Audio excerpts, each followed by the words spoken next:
네, 여러분 신앙생활 하신 지 오래되신 분들이 좀 있을 거예요. 그래서 뭐 30년, 40년 이상 하신 분들도 꽤 계실 것 같습니다. 예. 뭐 짧게 10년, 20년 믿은 분도 있겠지만 그런 분들이 교회 봉사도 그래도 좀 여러 일을 오랫동안 하셨을 텐데 여기 성가대 중에서도 뭐 10년 넘게 봉사하신 분들 계실 거고요. 우리 주일학교 교사 중에서도 10년, 20년 이렇게 봉사한 분들 꽤 있습니다. 참 귀한 일이죠. 우리는 다 나중에 하나님 앞에 평가를 받는다라는 것을 여러분 다 아실 겁니다. 하나님은 우리에게 각자 달란트를 주고 그냥 끝난 것이 아니라 얼마나 남겼는지 꼭 와서 회개를 하시는 분이죠. 그래서 착하고 충성됐다 칭찬도 하시고 너는 왜 이렇게 악하고 게을렀느냐 책망도 하시는 것이죠. 여러분들이 여태까지 주님을 섬겼던 일들을 여러 가지가 떠오르겠죠. 주님께 헌금한 것도 봉사한 것도 시간과 에너지를 들여서 한 일들이 다 하나님께 상달이 되었으면 참 좋겠는데 만에 하나 나는 열심히 주를 섬겼다고 했는데 하나님이 내가 한 것은 받아들여지지 않았어. 너는 헛수고야. 라고 말한다면 참 애석하고 참 슬프겠죠. 유대인들에게 이런 말이 들려졌던 것이죠. 유대인들은 나름 하나님을 잘 섬기기 위해서 참 제사를 있는 대로 드리고 수없이 제물을 바쳤습니다. 그리고 여러 가지 율법의 행위들을 지켰지만 하나님은 너는 행위들은 있지만 마음은 내게 멀도다. 이러면서 그런 것들을 무슨 소용이 있느냐? 헛된 재물을 가져오지 말라. 이런 말씀을 하신 적이 있습니다. 또 포도원 비유를 통해서 그들에게 그 열매 없는 행위를 책망하셨는데요. 비유를 하나님이 이렇게 하시죠. 어떤 사람에게 포도원이 있는데 아주 기름진 산에 있습니다. 그래서 땅을 파고 돌을 빼고 아주 극상품의 포도를 맺을 수 있는 좋은 종자를 심고 망대를 세우고 그리고 술틀도 이제 열매를 맺으면 하려고 그렇게 모든 준비를 갖추었는데 농사를 짓고 열매를 맺은 걸 보니까 아플싸 들포도를 맺었도다 이렇게 하는 내기가 있습니다. 여러분 좋은 포도가 아니라 들포도는 어떤 포도냐면 쓰고 떨어서 도무지 먹을 수 없는 팔 수 없는 그러한 무익한 것입니다. 저는 만약에 하나님이 우리 교회를 세우고 우리를 구원하고 우리에게 어떤 일들을 맡기고 했는데 나중에 이 우리를 통해서 한 일이 참으로 헛되고 의미가 없다. 이렇게 되면 하나님도 실망이고 우리도 굉장히 무익한 존재로 낙심되지 않겠습니까? 그런 일이 없어야 될 텐데 말이죠. 사도 바울은 많은 선교를 하면서 늘 생각했습니다. 내 사역이 열매 있는 사역인가? 아니면 헛된 사역이 되지는 않을까? 데살로니가 교회 사역을 바울이 생각해 볼 때 데살로니가 사역이 헛될까 봐 걱정을 특별히 많이 했습니다. 왜냐하면 다른 선교지보다 데살로니가 선교 사역은 어때요? 굉장히 짧았어요. 원한 게 아니라 쫓겨나서 얼마 하지 못했어요. 에베소에서는 3년을 선교했습니다. 두란노서원 통해서. 고린도 지금 데살로니가서를 쓰고 있는 게 고린도인데 여기서는 보통 2년 넘게 선교할 거예요. 근데 데살로니가는 성경에 보면 새 안식일에 회당에서 설교하고 쫓겨납니다. 조금 더 있었다고 해도 길게 잡아야 3개월이에요. 여러분이 어디 교회를 개척할 리는 없지만 개척해서 복음을 전해서 3개월 된 개척교회가 담임 목사가 그 다음에 떠났다면 그 교회가 자립해서 잘 일어난다는 것을 기대하기가 어렵지 않습니까? 그러니까 바울이 늘 노심초사 이 데살로니가 교회가 잘 기초가 세워지고 성장할지 늘 걱정이 돼서 디모데를 보냈다는 거 아니에요? 그리고 돌아온 소식은 웬걸 하나님의 놀라운 역사 때문이겠지만 그들의 믿음의 모본이 될 정도로 아가야 마게도냐 지방의 소문이 쫙 나고 각처에서 모르는 사람이 전해줄 정도로 믿는 자의 모본이 되었다라고 하는 소식을 받은 것 아니에요? 그래서 오늘 이렇게 시작을 합니다. 형제들아, 우리가 너희 가운데 들어간 것이 3개월밖에 안 되지만 헛되지 않은 줄을 우리도 알고 너희도 안다. 이렇게 감사와 더불어 헛되지 않다고 얘기를 해요. 그런데요, 우리가 서두에 얘기한 것처럼 여러분이 봉사를 꽤 오랫동안 했는데 그 사역이 다 헛되지 않아야 될 텐데 헛된 일들이 때때로 있을 수 있는 거예요. 그래서 오늘 말씀을 통해서 우리가 드려지는 이 예배, 기도 또는 섬김, 봉사 이것들이 헛되지 않으려면 어떻게 해야 될까에 대한 말씀을 하나님이 주신다고 생각을 합니다. 먼저 우리가 주님을 섬기는 이 일에 헛되지 않으려면 첫 번째는 바로 고난과 위기가 올 때 그것을 견디고 이겨내야 돼요. 사도 바울이 데살로니가 교회 가기 전에 고난이 있었습니다.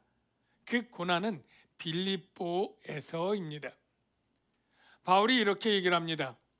너희가 아는 바와 같이 우리가 먼저 빌립보에서 고난과 능욕을 당하였으나, 고난과 능욕을 당했는데 이 의미가 고난과 능욕이 비슷한데 능욕은 조금 더 정신적인 수치감을 주는 그러한 모욕당하고 수치를 당하는 거예요. 그 내용이 무엇인지 우리가 사도행전을 넘겨서 확인을 해보니까 이런 얘기가 있었죠. 저 많은 귀신 들린 그 여종을 구해줬는데 그 주인이 화가 나니까 모함해서 무고를 했습니다. 보통 이렇게 하면 재판을 해야죠. 그런데 이 바울과 실라 여기는 재판이 없었어요. 그냥 그쪽 말만 일방적으로 듣고 그냥 들이 옷을 벗기고 치기 시작했습니다. 얼마나 억울하고 분하겠습니까? 그 내용을 보실까요? 무리가 일제히 일어나 고발하니 상관들이 옷을 찢어 벗기고 매로 치라. 인권이 없는 거예요. 예. 많이 친 후에 옥에 가두고 간수에게 명하여 든든히 지키라 하니 그가 이러한 명령을 받아 그들을 깊은 옥에 지하 감옥에 가두고 그 발을 착고에 채워서 아주 고통스럽게 한 건데 이게 얼마나 억울한 일이고 분한 일입니까? 그런데 좀 밤에 생각해 보면 이렇게 생각할 수 있잖아요. 하나님, 내가 원래 유럽은 생각도 안 했습니다. 저는 아시아만 전도하려고 했다니까요. 갈라디아의 북쪽 지역에 못한 데 하려고 하는데 주님이 막으시고 그리고 환상 가운데 마게도냐 사람 통해서 이리로 건너오라고 해서 내가 건너왔는데 하나님이 오라고 했으면 좀 길을 순탄하게 열어서 선교의 열매가 쉽게 되게 해야지 이렇게 모욕적이고 억울한 일을 당하도록 하나님이 하십니까? 하나님의 서운함에 원망의 기도가 나올 법해요. 그리고 대부분은 나 그만둘래요. 그리고 돌아갈 만도 합니다. 저와 여러분 안 그렇습니까? 여러분이 성가대를 하는데 아니면 교사를 하는데 뭐 안내위원을 하는데 그냥 하는 일마다 억울하게 비난을 받거나 힘든 일이 계속 생겨요. 하나님 이거 하라는 겁니까? 말라는 겁니까? 그리고 그냥 때려칠 수 있어요. 나 안 하겠다고. 바울도 얼마든지 그럴 수 있죠. 그런데 바울이 열매 맺는 사역이 되려면 어떻게 돼요? 그 위기를, 그 고비를 견뎌내야 되는 거예요. 바울은 포기하지 않았습니다. 빌립보 사역을 잘 마치고 안디옥으로 가지 않고 그 다음에 온 게 바로 이 데살로니가 도시죠. 바울은 이렇게 그때를 회상을 합니다. 우리 하나님을 힘입어 많은 싸움 중에 하나님의 복음을 너희에게 전하였느라. 영적인 사단의 많은 공격과 박해를 싸움이라고 생각하고 그 가운데 포기하지 않고 하나님을 힘입었다. 이 힘입었다라는 말을 정확히 헬라어로 말하면 담대히 말하다. 그래서 하나님 안에서 담대히 말하다, 이게 직역이 되는데요. 그들이 담대했던 이유를 찾는다면 뭐겠어요? 당연히 하나님 안에 있는 거죠. 하나님 안에 있을 때 하나님이 내 편이고, 내가 하나님 편이 되면 두려울 게 없습니다. 동네 축구하는데 손흥민이 우리 편이면 두려울 게 없는 것보다 더 하나님이 내 편이고 우리 편이면 어떤 존재가 온다고 할지라도 우리는 이길 거예요. 그래서 히브리서에 이렇게 고백을 합니다. 그러므로 우리가 담대히 말하되 주는 나를 돕는 자시니 내가 무서워하지 아니하겠노라. 사람이 내게 어찌하리요? 사람이 주는 어떠한 핍박과 방해에도 불구하고 전능한 하나님이 내 편이면 밀리는 것 같고 하더라도 반드시 역전하고 끝내 이기리라. 이 믿음 때문에 포기하지 않고 담대할 수 있는 거예요. 바울이 그랬다는 거예요. 우리가 이렇게 고난을 당했지만 내 사역이 헛되지 않을 수 있었던 것, 3개월밖에 안 돼서 인간적인 기준으로는 참 무슨 열매가 맺을까 하는 짧은 기간이지만 하나님의 뜻 안에서 하나님께 담대히 가서 말했더니 바로 열매가 헛되지 않게 되었다라는 거죠. 또 중요한 것은 바울이 이 복음을 전하게 되는데 이 복음이 하나님의 복음을 전했다, 이렇게 하나님의가 들어가 있는 이게 또 의미가 있습니다. 여러분, 하나님의 복음이란 복음이 하나님의 것이다, 이런 의미도 있지만 소유격이지만 사실은 하나님 것이라고 하는 말은 뭐냐면 하나님이 주신 복음이에요. 여러분, 우리가 전하는 복음은 내가 원해서 내가 생각해낸 걸 전하는 게 아닙니다. 우리가 전하는 모든 복음은 하나님이 창작하시고 하나님이 계획하시고 하나님이 이루신 사건이에요. 복음은 다 하나님이 주인이고 하나님이 명령한 거예요. 그래서 바울은 이렇게 표현합니다. 하나님이 위탁한 복음이다. 오직 하나님께 옳게 여기심을 입어 복음을 위탁받았으니. 여러분, 하나님이 시킨 것이면 반드시 해야 할 일이고 해야만 하는 일인 줄로 믿으시길 바랍니다. 우리의 선택 여부가 결코 영향을 미쳐서는 안 돼요. 옳고 그름은 이미 판단이 났습니다. 하나님이 명령하신 건 가장 옳은 것이고 절대적으로 순종해야 될 최고의 그런 명령인 거예요. 그런 마음으로 내가 데살로니가 사역을 감당했고요. 하나님의 복음은 또 어떤 의미가 있느냐면 하나님만을 전하는 복음이에요. 하나님만. 복음 안의 주인공은 하나님입니다. 그런데요, 때때로 우리는 하나님 외의 것을 전하고 싶어 해요.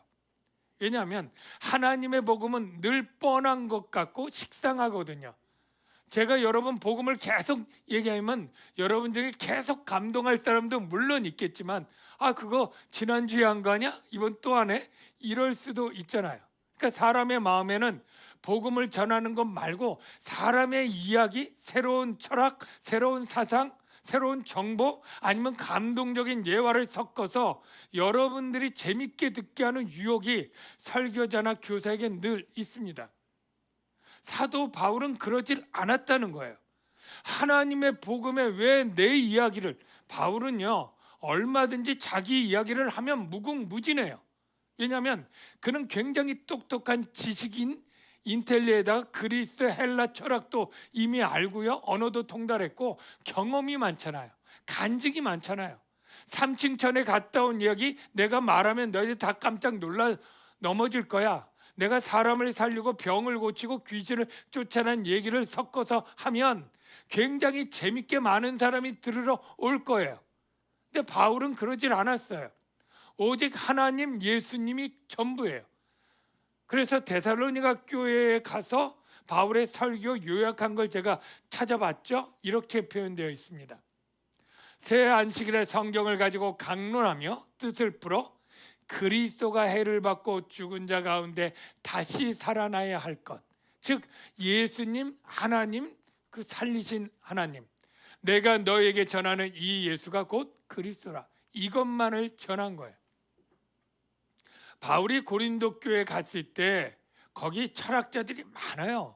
그러니까 사람들이 아주 그런 철학 얘기를 듣는데 아주 익숙하고 좋아해요. 그래서 바울에게 이 말쟁이가 무슨 말을 잘하는지 그래서 아레오바고 언덕에 와서 얘기를 시켰던 데가 거기예요. 그런데요, 바울은 어떤 각오를 하고 고린도에 갔는지 알아요? 뭐라고 얘기하냐면, 내가 가면 내가 인간적으로 아는 지혜나 지식 이런 걸로 절대 내가 설득하지 않겠다. 그런 걸 알더라도 그냥 모르는 것처럼 하고 오직 예수와 그리스도만 전하겠다고 다짐을 하고 각오를 하고 갑니다. 그게 나중에 고린도 전서에 이렇게 표현되어 있어요. 형제들아, 내가 하나님의 증거를 전할 때, 고린도 교회에게 말하는 겁니다, 말과 지혜의 아름다운 것으로 하지 아니하였느니. 하지 못한 게 아니고요, 할 수 있어도 안 하겠다는 거예요. 내가 너희 중에서 예수 그리스도와 그의 십자가에 못 박히신 것 외에는 아무것도 알지 아니하기로 작정하였습니다. 저 표현이 뭐예요? 알지 못하는 게 아니고 알지 아니하기로 내가 작정했다는 거예요. 알아도 안 하겠다는 거예요. 아니, 왜 그럽니까? 라고 물을 때 대답을 하는 거예요. 내가 만약에 사람의 재밌는 얘기, 경험, 간증 이런 걸 가지고 얘기를 하면 그때 예수를 믿는 사람들이 어떻게 오해를 하냐면, 아, 바울 사도가 너무너무 설교를 잘해서 내가 믿게 되었어 라고 바울 사도의 인간의 능력을 칭송하거나, 자기도 자기의 말로 하면 내가 이렇게 설교를 멋지게 은혜롭게 잘해서 예수 믿은 사람들이 굉장히 많아, 이렇게 내가 교만해서 하나님의 능력과 영광이 나타날 일이 없게 된다는 거예요. 그냥 예수 그리스도의 복음을 툭 던져서 믿을 때, 야, 저렇게 전해도 믿어? 하나님이 그에게 역사했나 보다, 이렇게 되는 것 아니겠느냐, 이 말입니다. 이해가 되십니까? 이렇게 표현해요. 내 말과 전도함이 설득력 있는 지혜의 말로 하지 아니하고 그냥 예수 그리스도의 복음만 순수하게 원초적으로 딱 전하는 거예요. 그때 성령의 나타남과 능력으로 그 말을 듣고 사람의 마음속에 그 마음이 뒤집어지는 거예요. 사탄의 역사가 떠나가고 죄의 이 문제가 해결되는 성령의 역사가 능력으로 나타난다는 거예요. 그래서 너희 믿음이 사람의 지혜에 있지 아니하고 내 바울의 지혜에 있지 아니하고 하나님의 능력에 있게 하려 하노라, 이렇게 고백을 하는 겁니다. 우리가 어떻게 사역의 열매를 맺어야 되는지 첫 번째 힌트가 뭡니까? 바로 중심이 내가 되면 안 되는 거예요. 중심이 예수 그리스도가 돼야 되는 거예요. 예수 그리스도의 말만 전해야 되는 거예요. 간증의 위험이 뭐냐면, 간증하는 자가 자꾸 자기 간증을 극적으로 재밌게 하려니까 과장하고 포장을 하게 돼요. 예. 설교자가 사람을 자꾸 보게 되면 설교 듣는 사람들이 좋아하는 것으로 자꾸 가게 돼요. 그래서 부흥사가 자꾸 유머들 하면서 관심 있는 이야기들을 넣게 되는 게 예수 그리스도가 중심에서 자꾸 이탈하게 되는 유혹을 받는 겁니다. 그 당시에 순회 설교자들이 이랬어요. 그 당시에는 헬라 철학의 순회 설교자들이 있었습니다. 우리가 잘 아는 소크라테스, 플라톤, 아리스토텔레스가 다 바울 오기 전에 유명한 철학자들인데요. 그때 철학자들의 강연은 오늘날 인기 스타의 배우나 그런 가수들의 공연장에 몇만 명 모인 것처럼 몰립니다, 사람들이. 그리고 그 강연을 듣고 돈을 내고 합니다. 그러니까 강연을 하는 사람들은 어떤 마음이 들어요? 내 강연이 인기가 있어야 되죠. 말을 잘해야 되죠. 사람이 많이 모이고 입장료를 많이 내야 되고요. 어떤 사람들은 부유한 후원자가 생겨서 평생 삶을 책임을 져요. 그러니까 그 말이 옳으냐 그르냐보다 중요한 게 뭐예요? 인기가 있는 말이냐, 인기 있는 메시지냐, 이게 중요해요. 바울은 그렇습니까?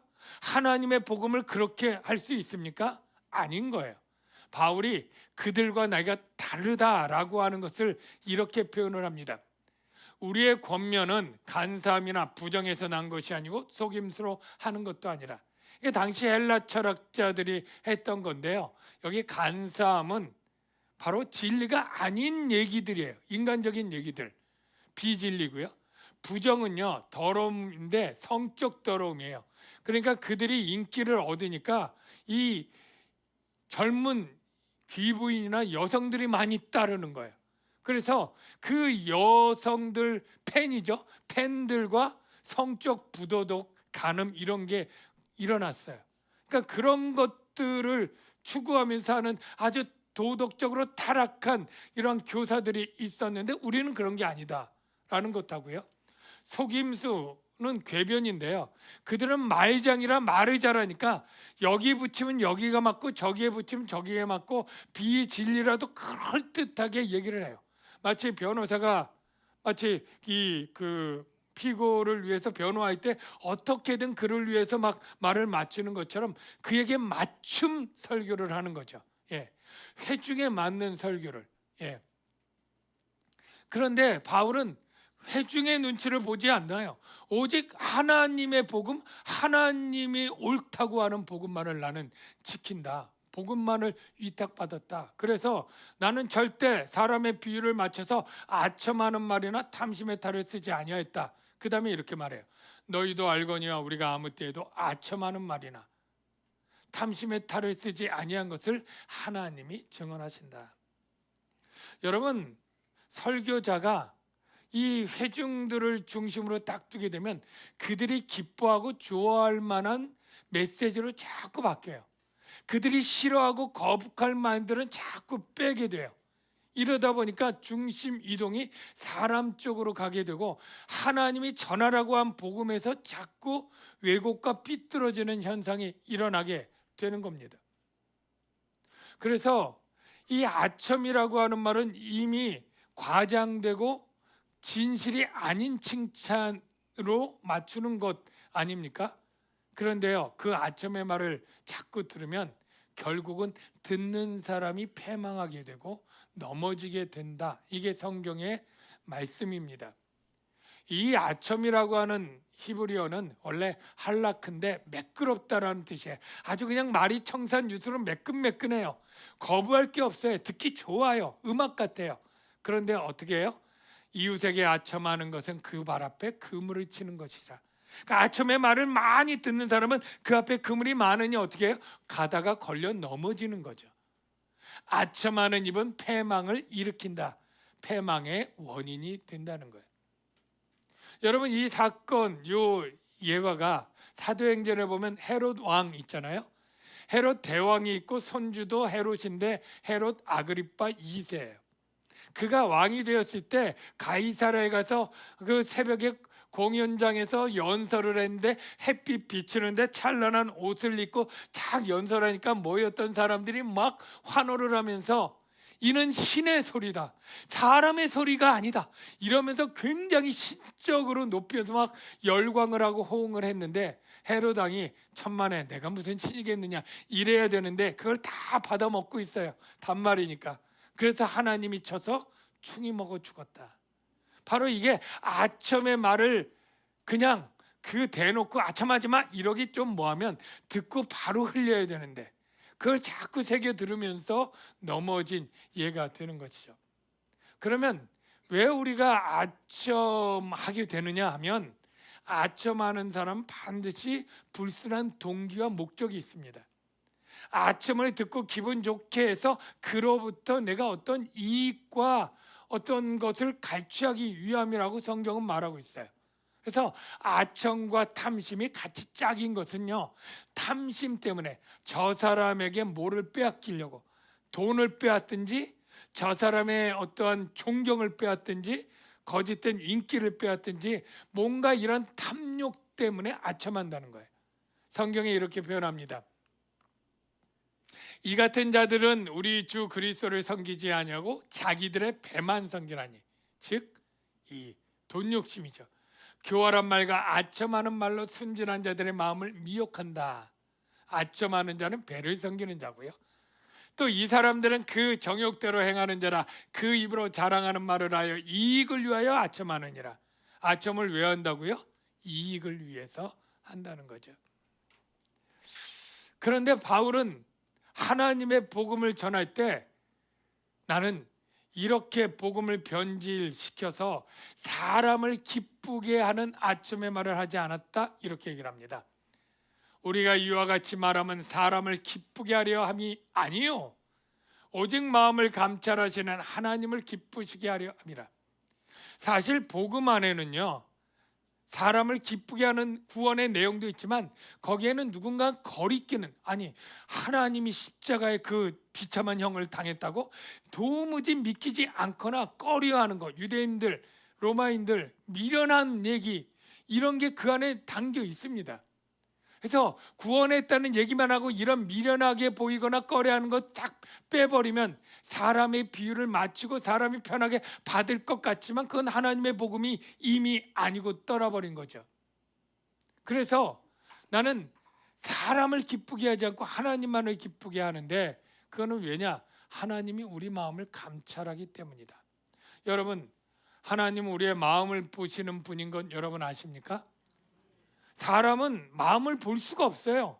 열길 물속은 알아도 한개 사람 속은 모른다는 속담처럼 사람은 보지 못해요. 그러나 하나님은 본다는 거예요. 성경에 보면 하나님이 우리의 마음을 본다는 내용들이 여럿이 있는데, 다윗 이거는 유대인들에게 얘기한 건데, 너희들이 재물을 보면 무수히 많이 갖고 와.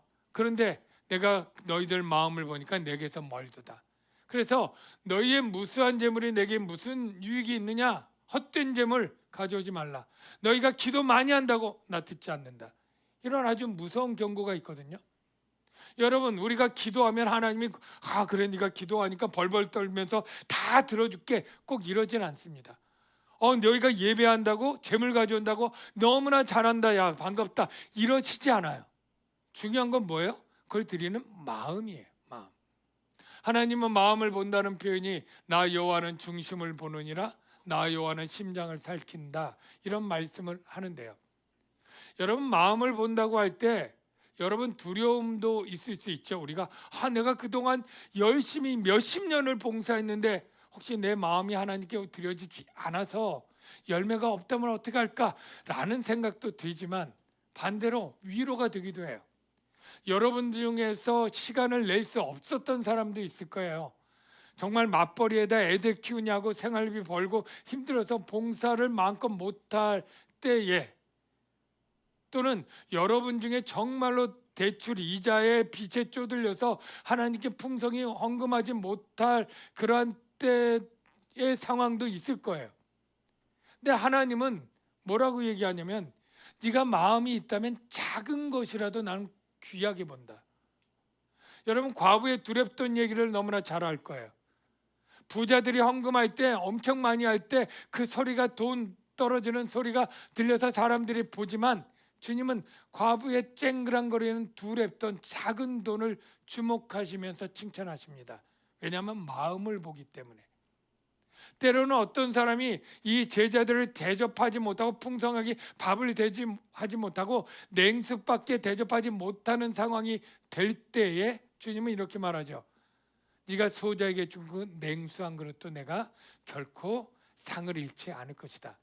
그 내용이 마가복음과 마태복음에 있는데요. 생활비 전부를 넣었다라고 과부를 칭찬하고요. 냉수 한 그릇도 상을 잃지 않는다고 칭찬을 하십니다. 저는 여러분의 사역의 열매는 얼마나 오랫동안 했느냐, 많이 했느냐, 크게 했느냐가 아니고요. 정말로 하나님을 경외하고 사랑하는 그 마음으로 했느냐가 하나님이 보시는 사역이 열매 맺는 비결인 거예요. 해티 메이 와이어트, 사람 이름이겠죠? 여자의 A입니다. 저기 출생 연도랑 죽은 연도가 있는데 8살밖에 못 살았어요. 이 아이가 주일학교를 갔는데 너무 주일학교가 개척교회인지 작고 애들이 비좁아서 못 들어가서 밖에 울면서 서 있었어요. 여러 애들이. 그때 담임 목사가 러셀 코넬 목사인데 이 아이를 데리고 안에 들여줘서 자리를 만들어 줬다고 해요. 근데 그 아이가 그때부터 기도하는 거예요. 하나님, 우리 예배당에 주일학교 아이들이 너무 많은데 못 들어오는 아이들이 다 없도록 큰 예배당을 주세요라고 기도를 했답니다. 그런데 이 아이가 2년 만에 병에 걸려서 죽게 됐습니다. 그리고 장례가 치러질 때 장례 후에 그 엄마가 이 목사님에게 꼬깃꼬깃한 낡은 그러한 동전 지갑을 하나 갖고 왔어요.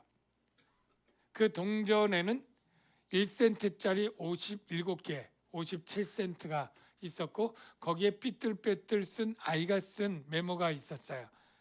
이 돈이 교회를 짓는데 쓰여지게 드려지게 해주세요. 물론 그 당시 1800년도에 57센트는 지금 한 7, 80불 정도 되는 가치라고 해요.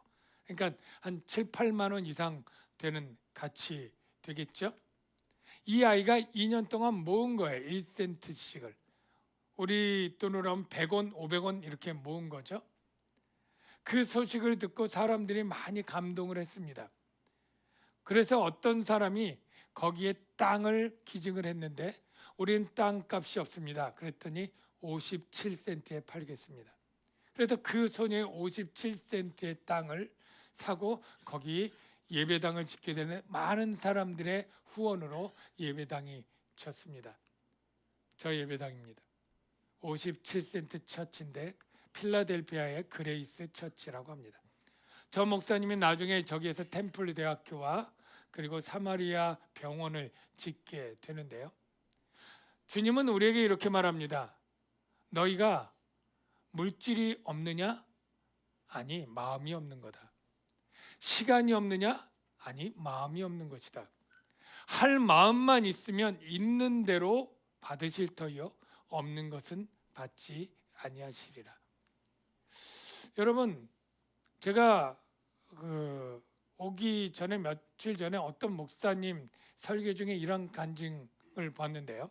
물론 그 목사님도 본인 얘기가 아니라 이제 다른 사람 얘기 같은데요. 회사를 다니다 어떤 사람이 회사에서 여러 가지 일이 힘들고 어려운 때가 물론 있지 않겠습니까? 그날도 너무 힘들어서 참 회사를 다 그만두고 싶고 사직서를 내고 싶은 그런 마음이었다 그래요. 근데 가만히 생각해 보니까 또 집에서 기다리고 있는 이 아주 그냥 예쁜 이 두 자녀가 생각이 나니까 차마 그럴 수는 없으니까 버티자, 견디자. 이렇게 하고 집에 돌아오는데 마음이 울적하니까 그래 애들 좀 좋아하는 치킨이나 사가자. 그래가지고 치킨을 2마리 사갖고 띵동하고 집에 왔다니까 아니나 다를까 토끼 같은 애들이 막 달려오면서 뭐한테만 가요? 치킨에게 딱 가가지고 치킨만 받아가지고 너무 좋아하더라는 거예요. 근데 자기가 그 얘기를 딱 들으면서 자기 어렸을 때 생각이 나더라는 거예요. 자기도 가끔은 아빠가 치킨을 사갖고 왔는데 자기도 그때 치킨 사온 것만 좋아했는데 지금 아빠가 돼서 생각해 보니까 그때 그 아빠도 참 울적하고 힘든 마음이 있어서 것은 아닐까? 이런 생각이 들기 시작했다는 거예요.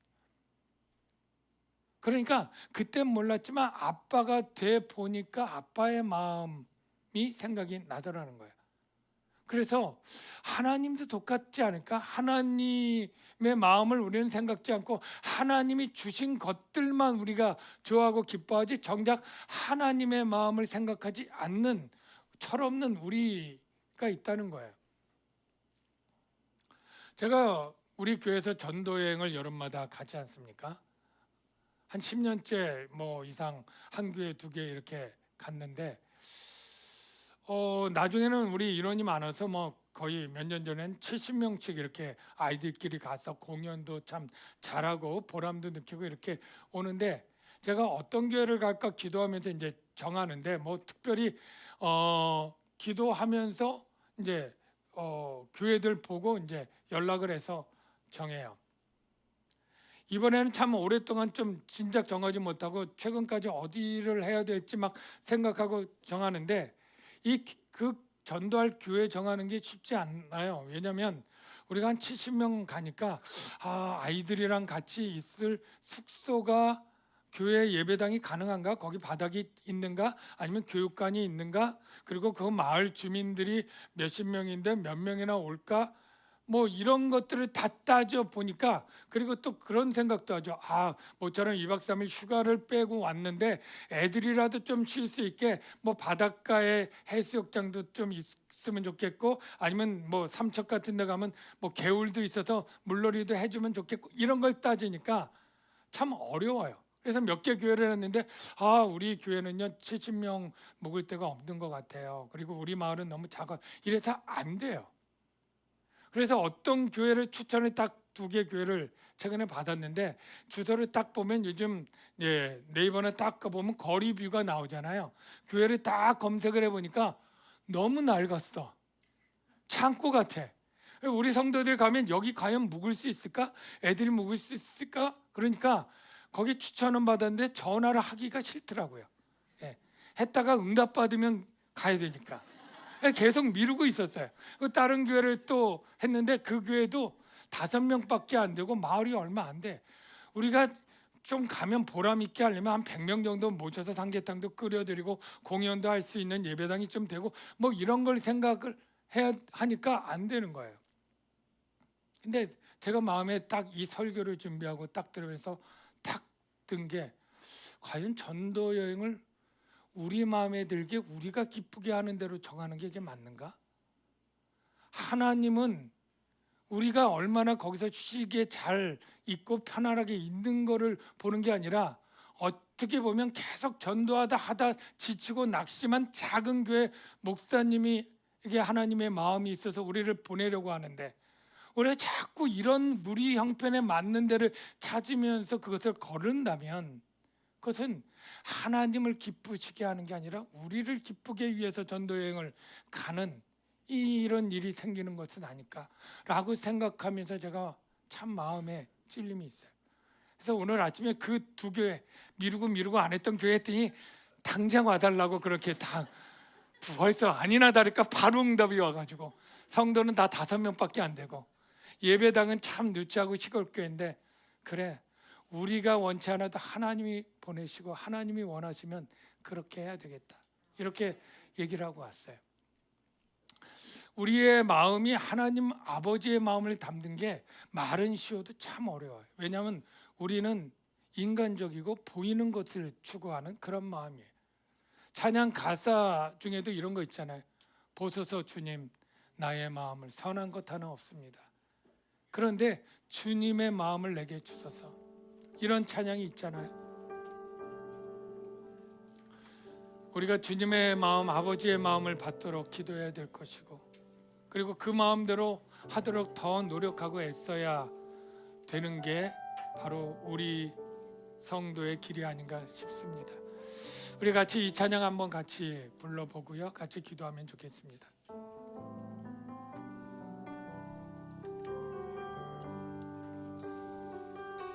보소서 주님, 나의 마음을 선한 것 하나 없습니다. 그러나 내 모든 것 주께 드립니다. 사랑으로 만드시고 날 새롭게 하소서. 주님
이 시간 우리 기도합시다. 하나님, 내가 주님을 섬긴다고 예배하고 봉사할 때도 내가 원하는 것대로만 했습니다. 내가 하고 싶은 사역만 봉사했고 하고 싶은 일만 하고 싶은 때에만 그렇게 섬겼던, 정말로 주님이 원하실 때에 거절하고 불순종했던 그런 일들은 없었는지요? 하나님, 이제 주님이 원하는 것을, 주님의 마음을 받아 순종하며 믿음으로 살아갈 수 있도록 주님 우리를 인도해 주시옵소서. 우리 그러한 제목으로 우리 다 같이 한 2, 3분 동정으로 기도하겠습니다. 주님, 오소서. 주님, 나의 마음은 선한 것 하나 없습니다. 그러나 내 모든 것 주께 드립니다. 사랑으로 날 이시고 날 새롭게 하소서. 주님 마음 내게 주소서.